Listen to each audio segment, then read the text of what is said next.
Where to go first after landing on a tropical island? The beach, of course, and the Bahamas has plenty of them. The beauty of the Bahamas is it's not just one island, but it's 16 islands. 16 islands famous for their soothing palette of white, pink, and turquoise.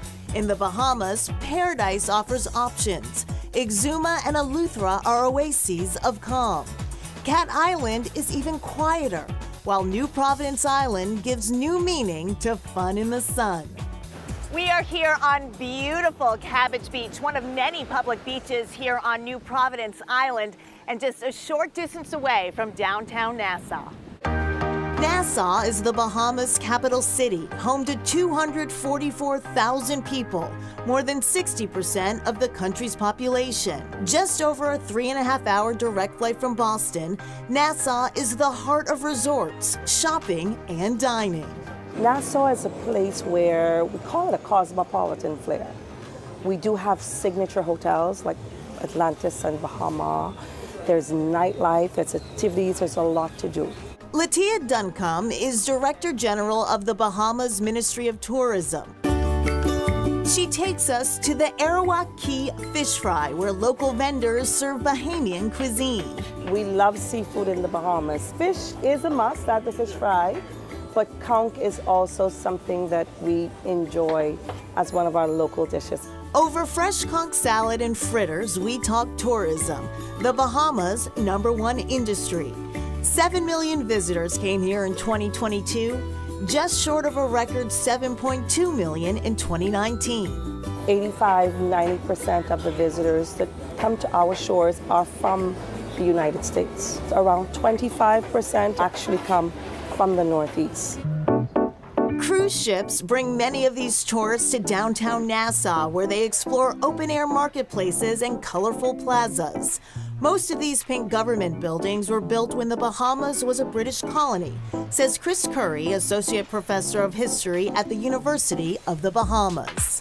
We certainly want to highlight Parliamentary Square. The buildings date back to the Loyalist period around 1810. And so you have, of course, our House of Assembly, which dates back to 1729. Steps away, the Pompeii Museum of Emancipation and Slavery stands on the site where enslaved people were once sold at auction.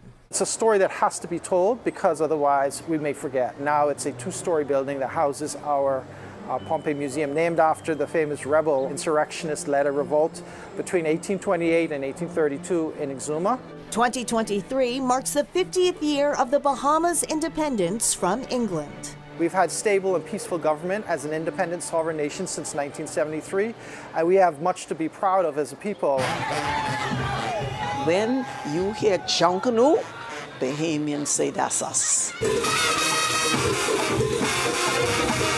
Junkanoo is the Bahamas' most beloved tradition, says educator and curator Arlene Nash Ferguson.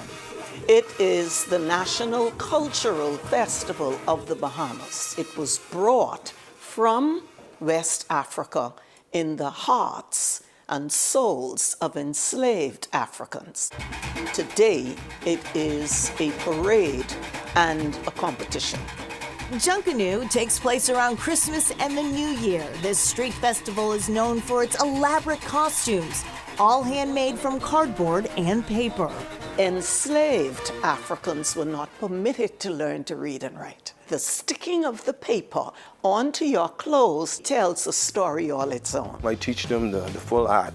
I teach them how to wire the costume, how to put it on the cardboard, the colorations of costuming. Quentin Barabbas Woodside is proprietor of the Junkanoo World Museum and Art Center.